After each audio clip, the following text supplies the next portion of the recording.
BSc third year के ecology के lectures में आज हम लोग मरोद्भिद पादप या ज़ीरोफाइट्स के बारे में बात करेंगे।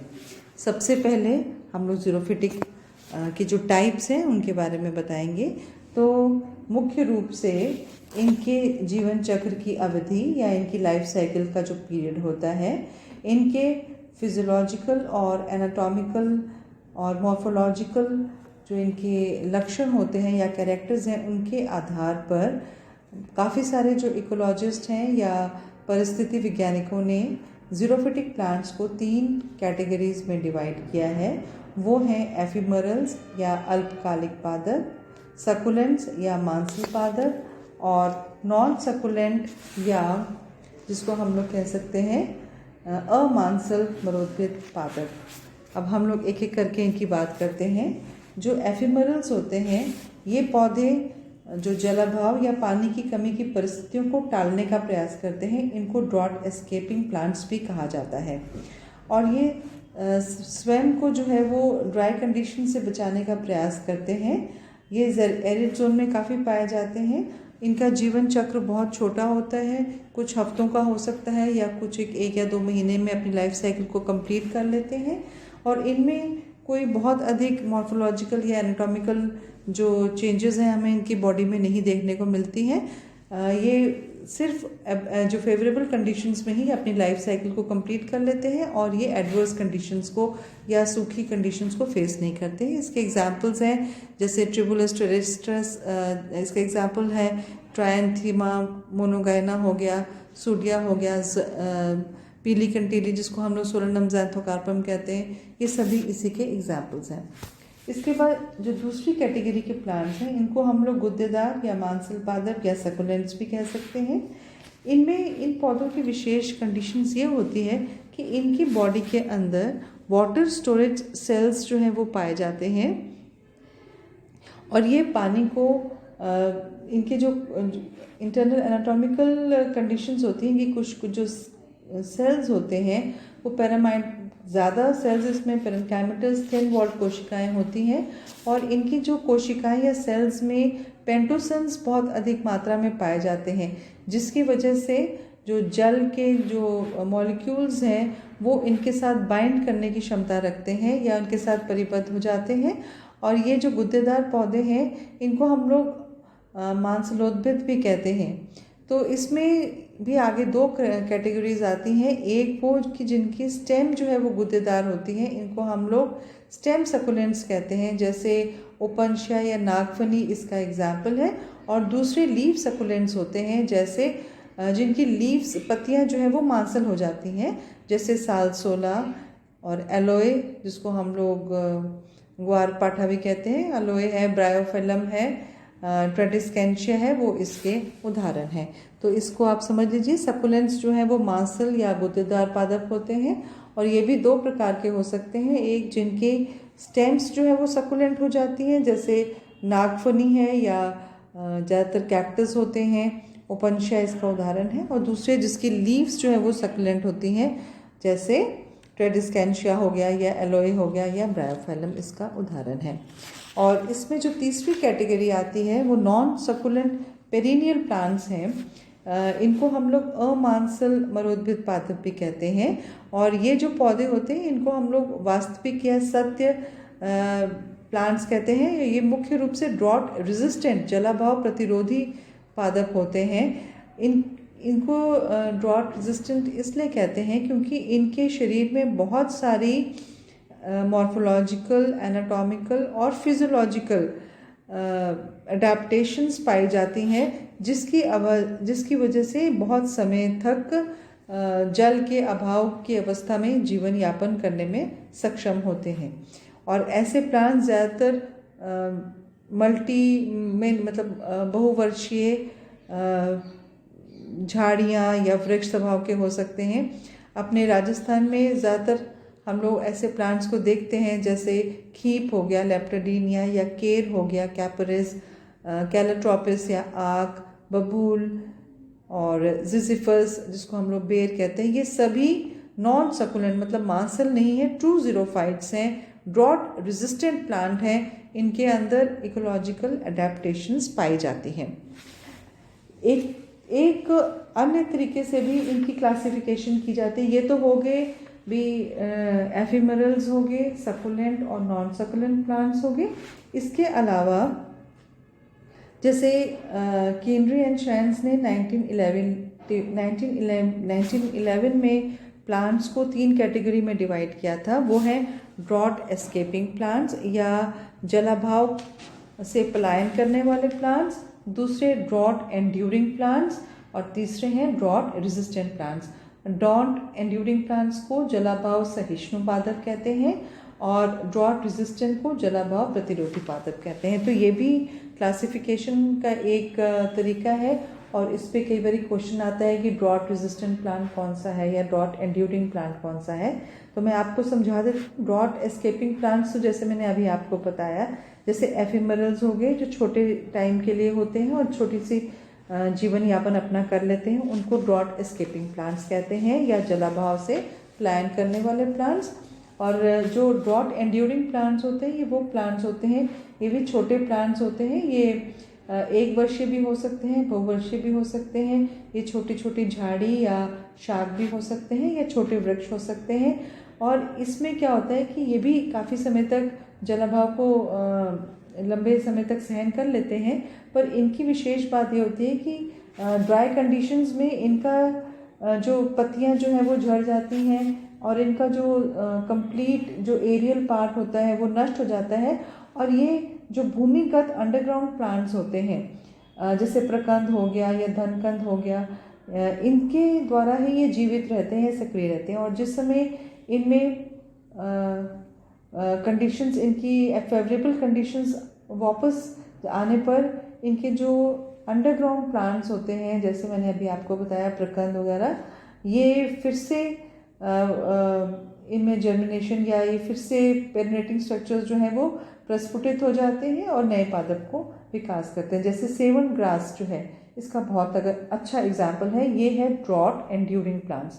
और तीसरा मैंने आपको बताया था drought resistant plants. Drought resistant plants ये ट्रू जीरोफिटिक प्लांट्स हैं, क्योंकि ये वो प्लांट्स हैं जिनके अंदर एनाटॉमिकल और physiological adaptations, morphological, anatomical, physiological adaptations पाई जाती हैं। तो सकुलेंट और नॉन सकुलेंट प्लांट्स जिनके बारे में अभी हमने पहले बात की थी, उनको हम लोग ड्रॉट रेजिस्टेंट प्लांट्स में रखेंगे। जैसे ग्वारपाठा ये सकुलेंट, ये भी ड्रॉट रेजिस्टेंट प्लांट है। और जैसे ये बबूल हो गया या जितने बाकी के प्लांट्स हमने अभी पहले डिस्कस किए थे, कनेर हो गया, लेप्टिडेनिया हो गया, खीप हो गया, ये सभी ड्रॉट रेजिस्टेंट प्लांट्स हैं। तो ये 2 प्रकार के हो सकते हैं, मांसल भी हो सकते हैं और अमांसल भी हो सकते हैं।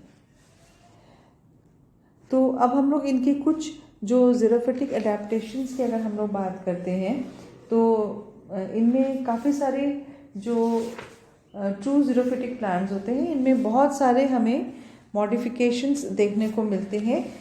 इनकी अगर इकोलॉजिकल एडेप्टेशंस की बात करें तो इसमें उसके आधार पर ये 2 प्रकार के प्लांट्स होते हैं, जीरोमॉर्फिक कैरेक्टर्स वाले और जीरोप्लास्टिक कैरेक्टर्स। जो जीरोमॉर्फिक होते हैं ये वो प्लांट्स होते हैं जिनमें जो एडेप्टेशन है वो आनुवांशिकी या जेनेटिकल स्तर पर पाए जाते हैं, उनको जीरोमॉर्फिक कहते हैं। और जो जीरोप्लास्टिक होते हैं वो उनमें एडेप्टेशंस जो हैं वो वंशगत नहीं होते, वो सिर्फ जो एडवर्स कंडीशंस में उनके अंदर कुछ कैरेक्टर्स डेवलप हो जाते हैं, इनको हम लोग जीरोप्लास्टिक कैरेक्टर्स कहते हैं। अब हम लोग बात करते हैं इसमें जो एडेप्टेशंस हैं उसकी। तो इनमें जो मॉर्फोलॉजिकल एडेप्टेशंस हैं मुख्य रूप से वो इस प्रकार से होती हैं। इनकी जो रूट्स होती हैं वो इसमें बहुत एक्सटेंसिव रूट सिस्टम पाई जाती है, बहुत लंबी पाई जाती है। इनका जो रूट और शूट का रेशियो होता है वो 1:4 पाया जाता है।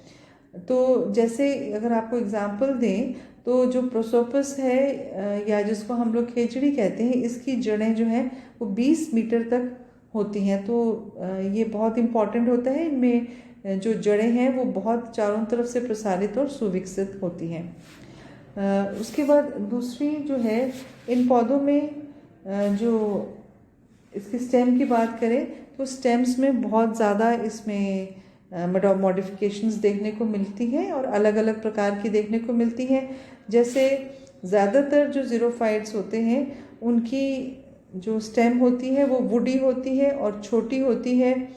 फिर इसमें बहुत सारी एडेप्टेशंस भी हमें देखने को मिलती हैं, जैसे मैं आपको इनका बाद में एग्जाम्पल भी दिखाऊंगी।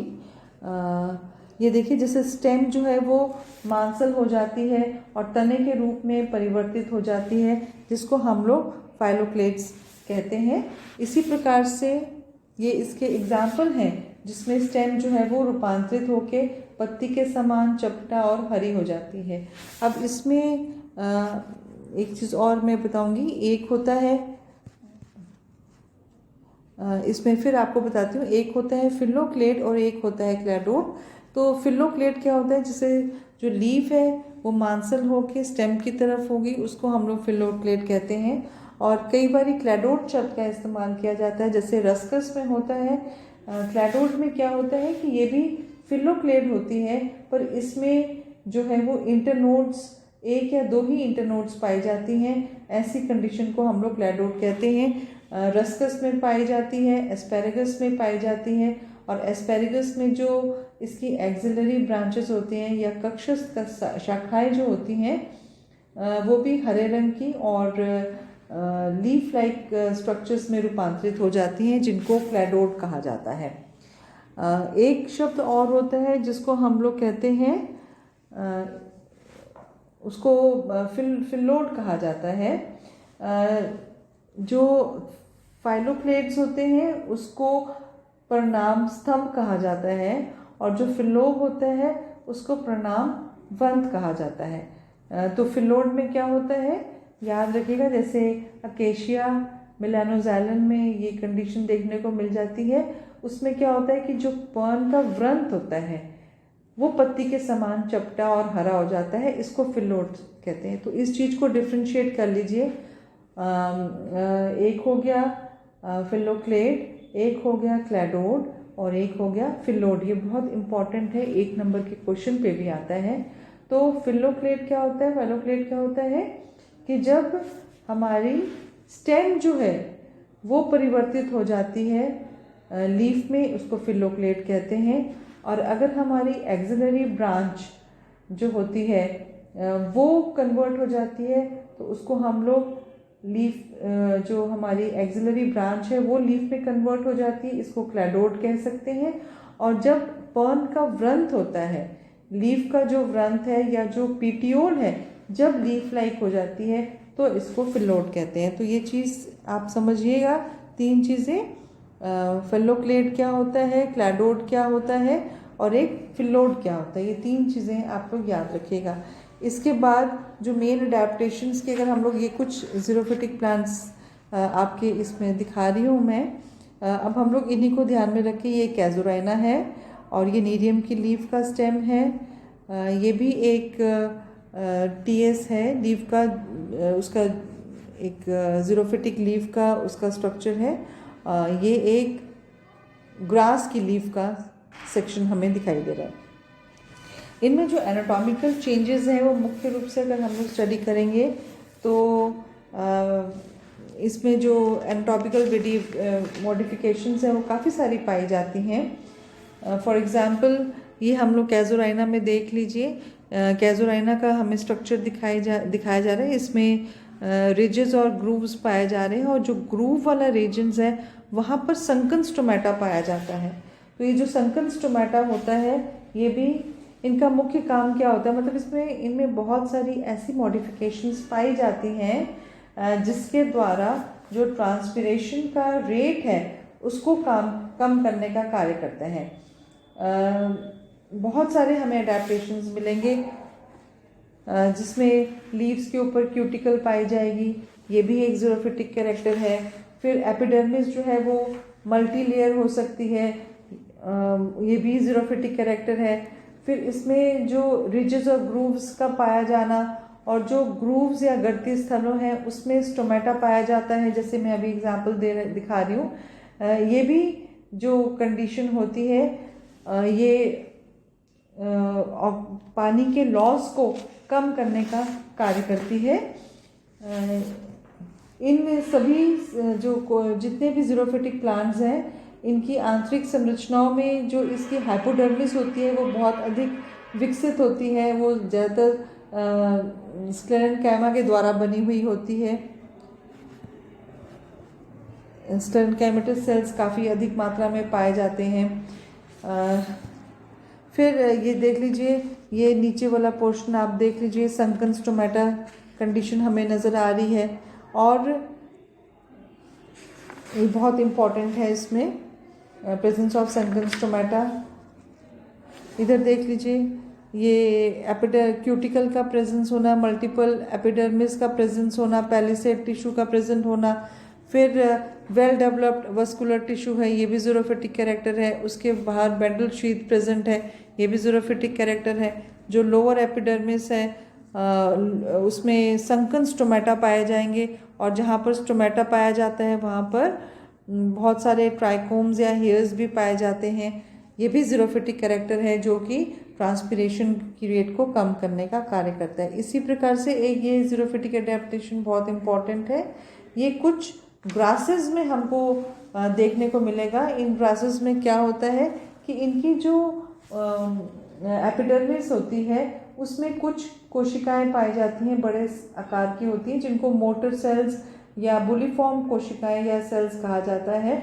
और ये थिन वॉल्ड कोशिकाएं हो जाती हैं। जब पानी का इसमें लॉस होता है तो ये फ्लैसिड हो जाती हैं, और फ्लैसिड होने की वजह से ये जो पत्तियां हैं ये लिपट कर गोलाकार या नलिकाकार जो कंडीशन है वो बन जाती है, इसकी गोल सी हो जाती हैं, जो कि ट्रांसपीरेशन की रेट को कम करने का कार्य करती हैं।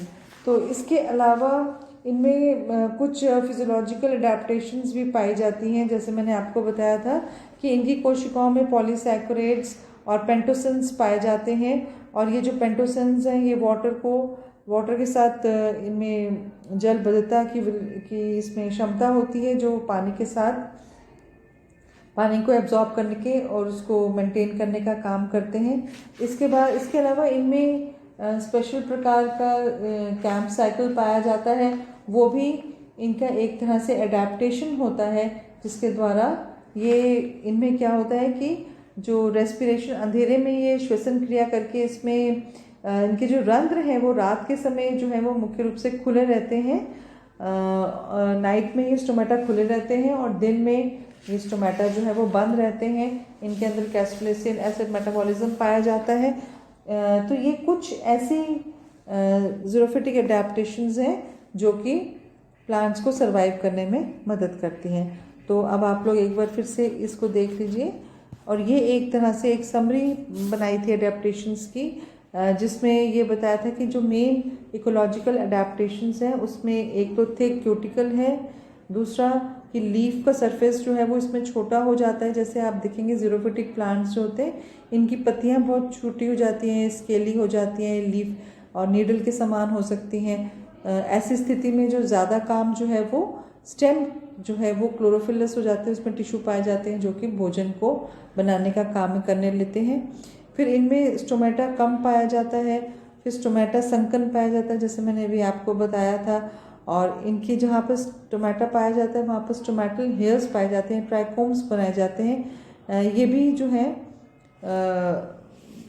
ट्रांसपीरेशन की रेट को कम करने का काम करते हैं। फिर रोल्ड लीव्स का मैंने आपको बताया था कि जैसे कुछ ग्रासेस के अंदर वो लीव्स जो हैं वो गोल या नलिकाकार हो जाती हैं, वो भी ट्रांसपीरेशन की रेट को कम करने का काम करते हैं।